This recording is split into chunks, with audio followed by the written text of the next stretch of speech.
This story is entirely true based on real events, and in reality, the details were even more horrific. I actually found myself crying while writing this script.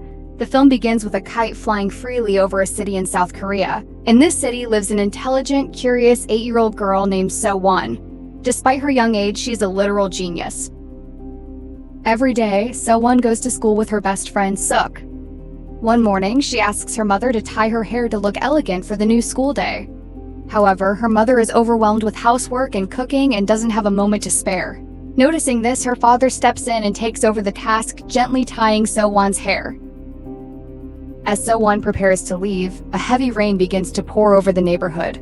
Her mother tells her that she'll have to walk to school on her own today. Here, we realize that the mother isn't neglectful. She is simply exhausted and constantly swallowed by her work. They agree, and Sowon says she'll run to school. Her mother insists that she takes the main road as it is much safer than any side alleys. Sowon sets off, but her friends arrive at school before her. While she is on her way, a man is seen from a distance, silently watching her.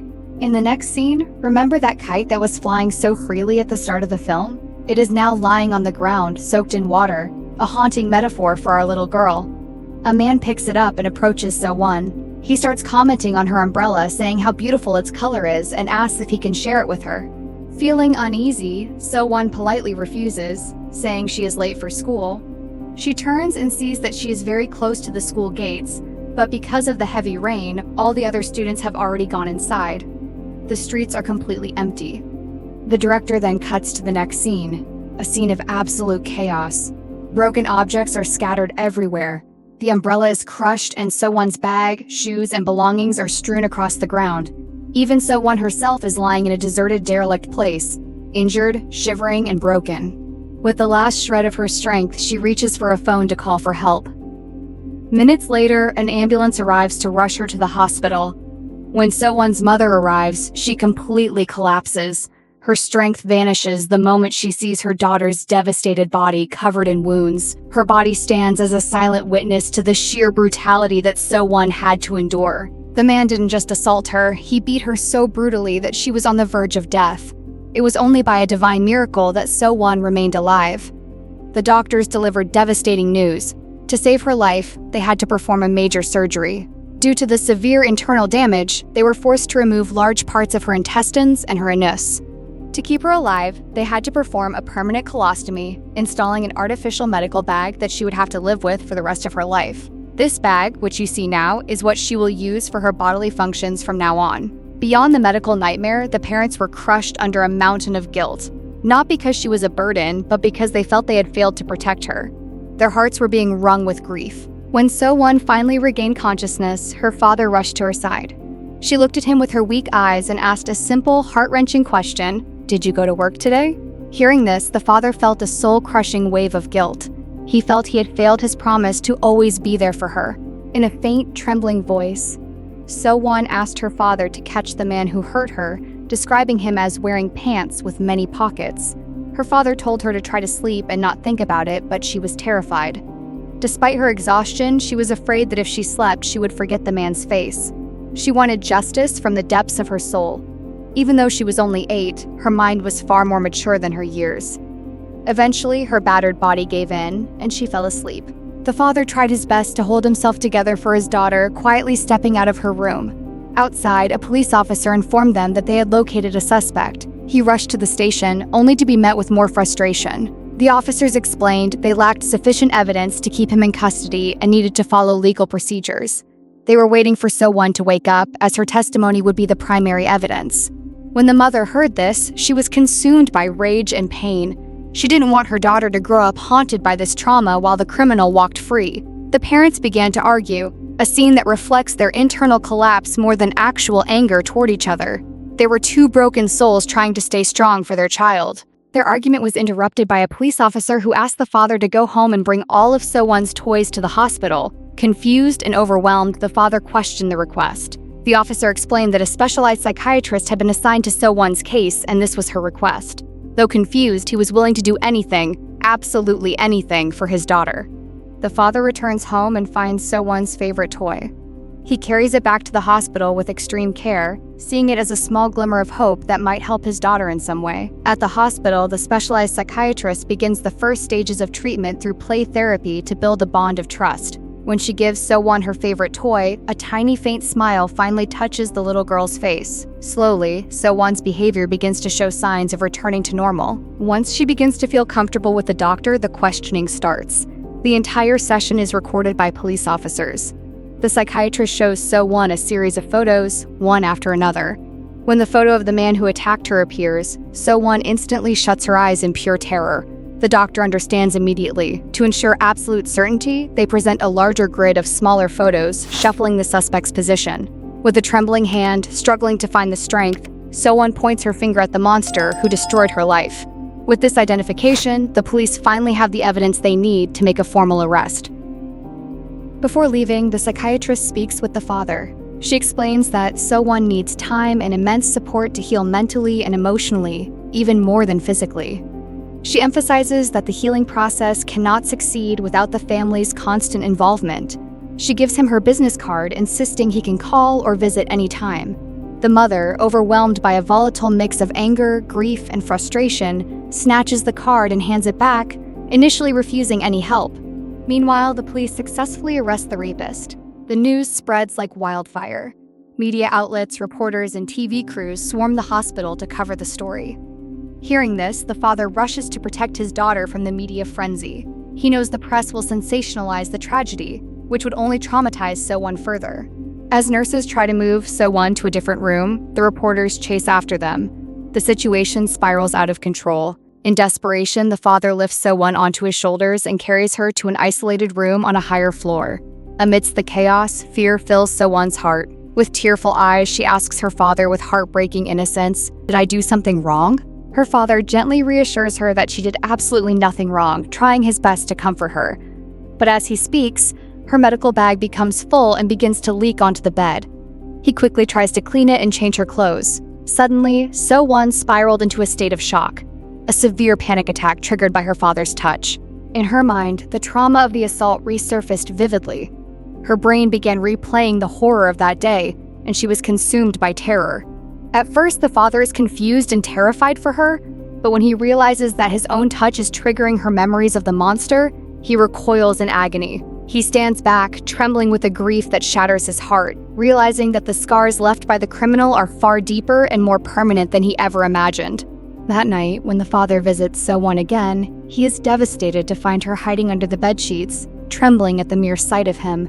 Struggling to hold back his tears, he speaks to her with utmost gentleness. He tells her that her mother won't be able to visit for a few days because she is unwell, and shares the news that she is pregnant with a baby boy. Sowon will have a little brother. Sowon remains silent, not uttering a single word. Her fear of him breaks his heart into a million pieces, but he hides his pain, telling her she doesn't need to hide from him before quietly leaving the room, utterly destroyed. As the days pass, the hospital bills begin to pile up. The father is struggling just to cover a single day's expenses. His savings are dwindling because he has stopped going to work to stay by his family's side. He reaches out to a loyal friend and coworker who has always supported him. His friend reassures him, telling him not to worry about work and that he will cover his shifts until things improve. The scene then shifts to the courtroom for the suspect's hearing. When confronted with the charges, the man shamelessly denies everything. He claims he was working at a construction site until late that night, went home, drank some alcohol, and went to sleep. However, the prosecution presents overwhelming evidence. Sowon's blood was found on his clothing, and soil samples from the crime scene perfectly matched the dirt on his boots. The criminal brazenly defends himself, claiming his clothes and boots were stolen and mysteriously reappeared at his door before his arrest. He even accuses the police of framing him. Among the crowd, the father's friend is seething with rage. Unable to endure the man's blatant lies, he rips off his own shoe and hurls it at the suspect, screaming that he should be ashamed to call himself a human being. Chaos erupts in the courtroom as officers struggle to restore order. Meanwhile, back at the hospital, the father finds a group of people dressed in cartoon costumes performing for Sowon. She looks genuinely happy, watching the show with a smile. It turns out the performers are his wife, her friend, and a nurse, an event arranged by the psychiatrist. The mother had finally reached out to the doctor for help and even rented the costumes herself. When the father goes to inquire about the rental cost, he discovers it's $200 per night, a sum he simply cannot afford. He hesitantly asks if he can pay in installments. Realizing the father's dire situation and knowing the tragedy his daughter has endured, the shop owner is moved to compassion. He gives the father the costume of Sowon's favorite character for free, telling him he can return it whenever his daughter's condition improves. The father enters Sowon's room wearing the costume of Kokomong, her favorite cartoon character. Sowon is overjoyed to see him. She has no idea her father is inside the suit, but she hugs the character tightly, filled with pure happiness. The next day, the psychiatrist spends most of her time talking with Sowon. During their session, the doctor gently mentions that summer vacation is ending and the first day of school is approaching. She asks Sowon if she'd like to return to her classes. Sowon immediately refuses, fearing that all her classmates know what happened and feeling that facing them would be deeply embarrassing.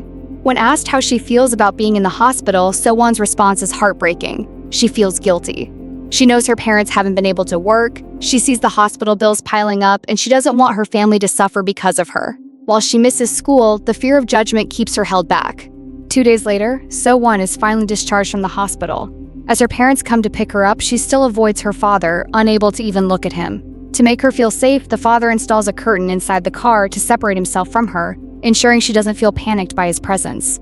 As they drive past the location where the tragedy occurred, Sowon's heart begins to race, and she starts to spiral into a panic attack. Recognizing her distress, the father speeds up the car to leave the area as quickly as possible, desperate to shield her from the trauma. When they arrive home, a beautiful surprise is waiting for them. The door and walls of her mother's shop are covered in countless colorful notes and letters. Her classmates and teachers from school had left messages of encouragement, love, and support. Seeing these messages, Sowon's face lights up with a genuine smile.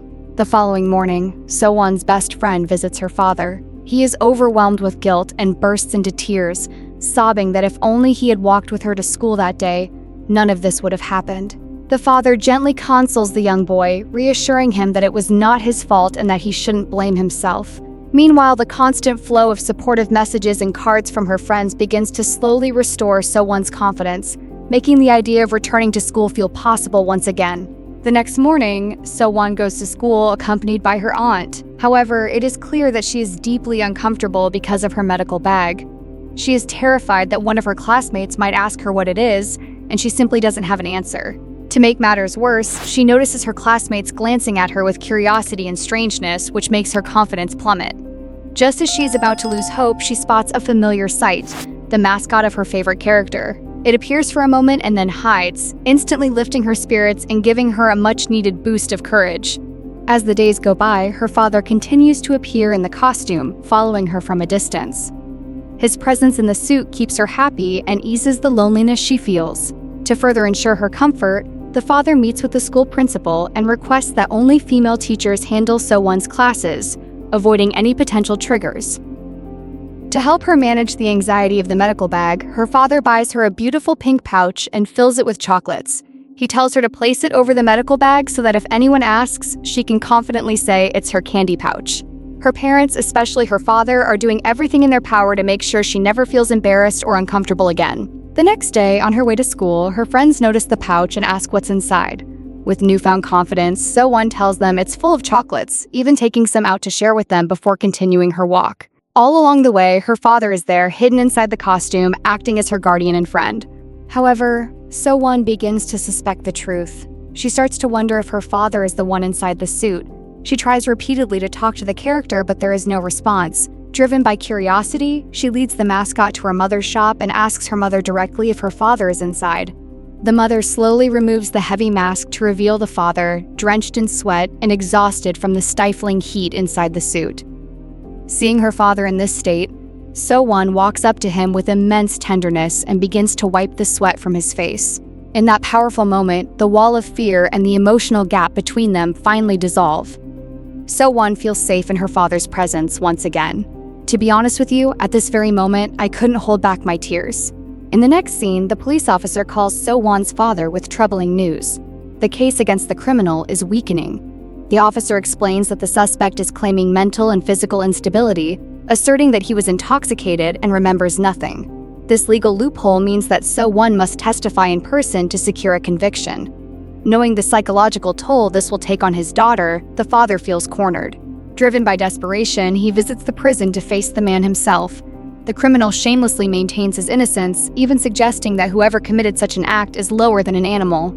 He then tries to strike a deal, promising that once he is acquitted, he will pay the father any amount of money he wants. From this conversation, the father realizes the man is perfectly sane and remembers everything. His claims of intoxication were nothing but lies. The criminal then chills him to the bone with a threat, saying he will be out soon and might come back to finish what he started. This explosion of malice triggers a surge of rage in the father, and he nearly breaks the glass partition in a fit of fury.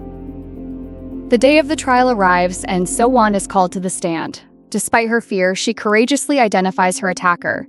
The court finds him guilty, but the sentence is a shock to everyone, only 12 years in prison. The leniency of the verdict sparks outrage in the courtroom. Overcome by a blinding need for vengeance, the father charges toward the criminal, intent on killing him.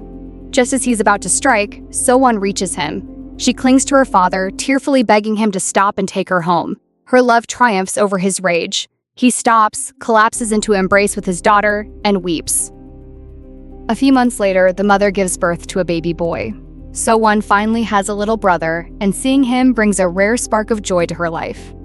On the surface, things seem to be returning to normal, but the final scene reveals a deeper truth. As Sowon walks to school, the trauma still lingers in her eyes every time she passes the site of the attack. Perhaps her brother has given her a new reason to hope, a reason to keep going despite her shattered world. And that's the tragic story of hope. It's a reminder of how cruel the world can be, but also how strong a father's love is. If you want to see more recaps of true events and powerful movies, make sure to subscribe and turn on notifications. Don't forget to follow us. Tell me in the comments what story you want to see next. Thanks for watching, and I'll see you in the next one.